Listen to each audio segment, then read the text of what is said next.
Saudaraku, maraknya konten hiburan, berbagai macam games, parodi lucu, konten prank, bahkan banyak yang mengarah pada semi-pornografi, merupakan salah satu sebab pemicu jauhnya nilai-nilai agama pada generasi penerus, sehingga mereka lebih mengenali hiburan daripada ketaatan pada agama.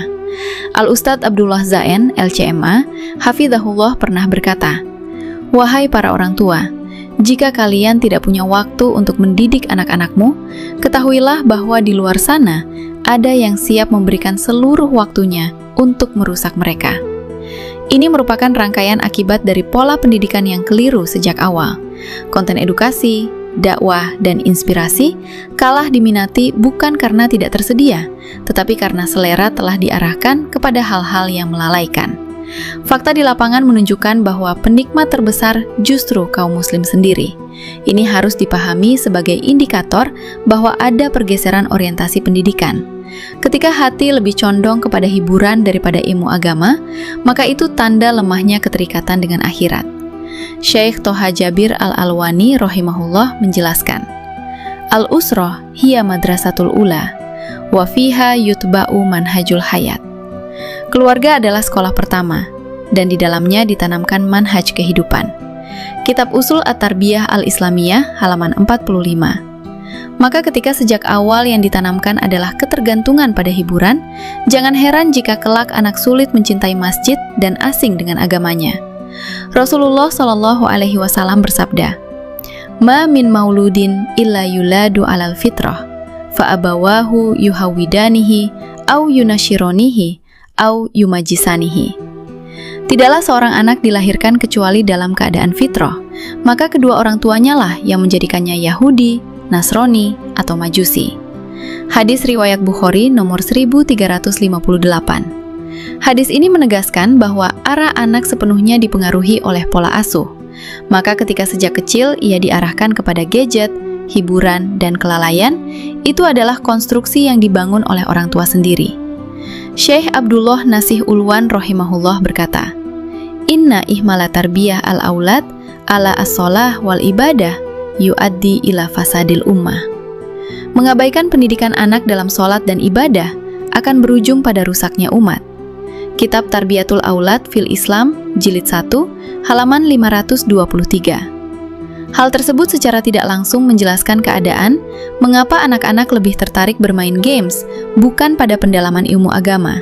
Masjid selalu sepi, bukan karena tidak ada orang, tetapi karena tidak ada pembiasaan sejak kecil. Bahkan orang tua seolah acuh ketika anaknya masih asyik bermain HP pada waktu azan berkumandang, tanpa ada penegasan bahwa panggilan itu lebih utama dari segalanya, dan kurangnya teladan dari para orang tua ketika azan tidak bergegas menuju masjid.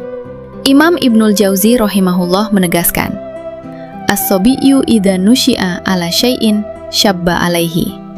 Seorang anak jika dibiasakan pada sesuatu, maka ia akan tumbuh di atasnya. Kitab Sifatus Sofwah, Jilid 1, halaman 120. Maka ketika sejak balita sudah difasilitasi HP, bahkan dibelikan dengan cicilan demi kebahagiaan anaknya, sementara masjid tidak diperkenalkan sebagai tempat ibadah yang utama untuk melaksanakan sholat 5 waktu, maka yang tumbuh adalah generasi yang asing dengan jamaah. Tidak heran jika dalam kehidupan sehari-hari, masjid sampai tidak ada yang azan, seakan itu hal yang lumrah dan biasa. Dalam salah satu ceramahnya, Ustazah Yasmin Mogahed Hafizahullah menjelaskan bahwa ketergantungan generasi muda pada hiburan adalah akibat dari kekosongan makna hidup, dan itu berakar dari keluarga yang tidak menanamkan hubungan dengan Allah sejak dini. Ia menekankan bahwa anak tidak membutuhkan hiburan berlebihan, tetapi membutuhkan keteladanan yang konsisten.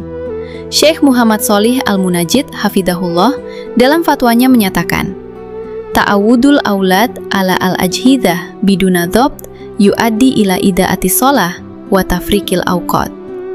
Membiasakan anak dengan gadget tanpa kontrol akan menyebabkan hilangnya sholat dan rusaknya waktu.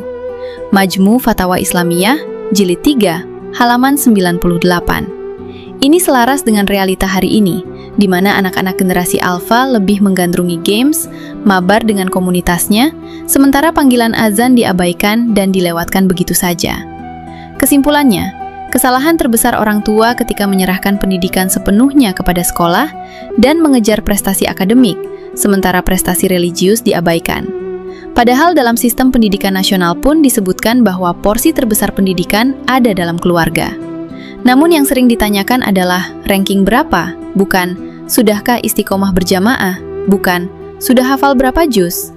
Ini menunjukkan pergeseran orientasi pendidikan yang sangat berbahaya.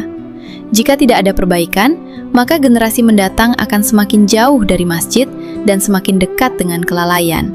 Maka kembalikan peran keluarga sebagai pusat tarbiyah, jadikan masjid sebagai bagian hidup, dan tanamkan sejak dini bahwa panggilan azan lebih tinggi dan mulia dari apapun aktivitas dunia. Wallahul musta'an.